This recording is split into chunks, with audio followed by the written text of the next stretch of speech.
Oh, well, Major, I want to start with a short video clip from 1992 from Entertainment Tonight, which is owned by CBS Television. In it, Donald Trump is heard making questionable comments about a young girl. Let's listen to that.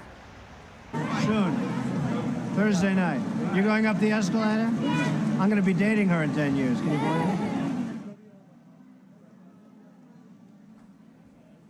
You can hear him say, I'm going to be dating her in 10 years. Can you believe it?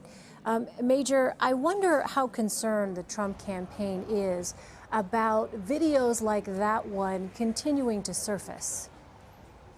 Deeply concerned. The Trump campaign is, I think it's fair to say, on eggshells about any disclosures, any videotape, audio tape, any accusations coming from other women about untoward remarks, physical aggression, anything in this category of Trump acting like someone unfit for the presidency or unfit as a gentleman.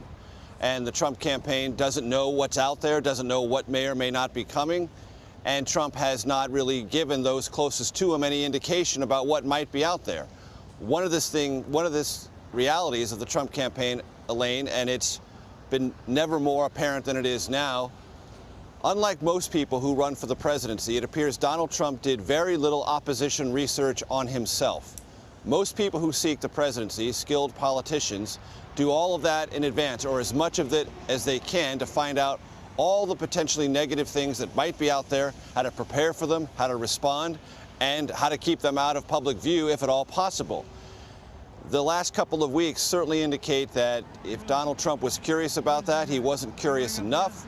And the fact that his closest advisors now live in a state of semi-panic about what may or may not be coming indicates to me that Trump didn't do very much of this across the entire realm of possibility, which leaves his campaign and those closest to it, and Trump himself, vulnerable to whatever may come next. Yeah, that's a really good point, Major. As you well know, opposition research really is one of the mainstays of traditional campaigns, including opposition research on a candidate, him or herself. Let me ask you this, Major. Because you know your opponent, your opponent's going to do it, Elaine. So the whole idea is do it preemptively, do it on yourself, learn all of your worst traits, disclose everything, at least internally, and develop a battle plan. It appears this campaign has not done that. Yeah. Let me ask you about this.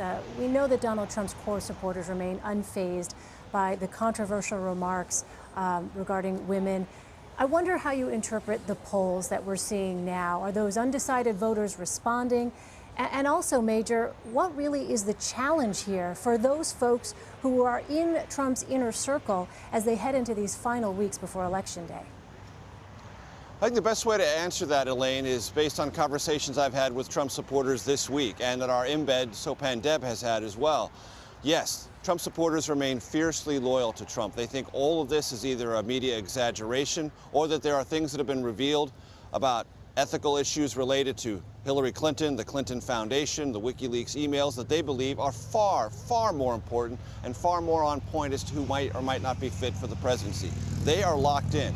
And as my piece just reported, people who are donating and gathering money on behalf of the Trump campaign are still writing checks. They are not deterred. They are still with Donald Trump, writing big checks, $5 million raised in Texas this week, more than half of it raised after that 2005 video surfaced on Friday.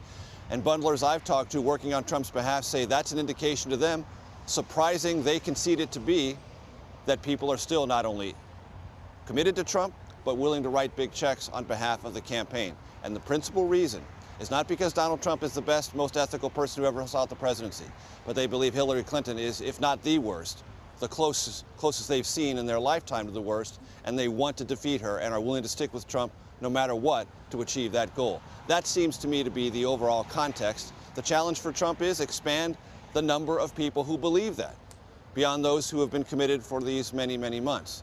How he goes about that, amid all these other difficulties and controversies, that's a tough challenge. Yeah, I mean, so I guess the question is, Major, given that there are still some big checks, as you reported in your piece, coming in, how much of an impact realistically can that money have here, given the context of things like this latest videotape to surface?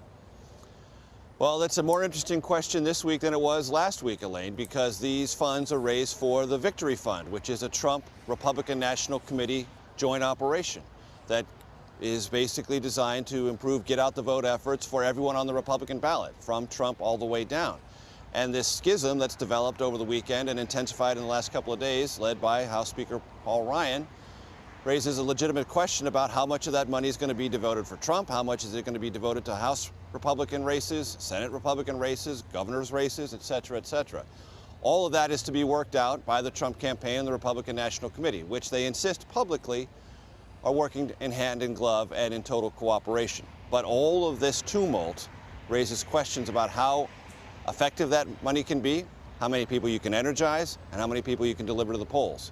And I think, as I indicated a couple of moments ago, Donald Trump doesn't need any more challenges of this kind. Yeah, a complex political picture. All right, Major Garrett in Lakeland, Florida for us. Major, thank you.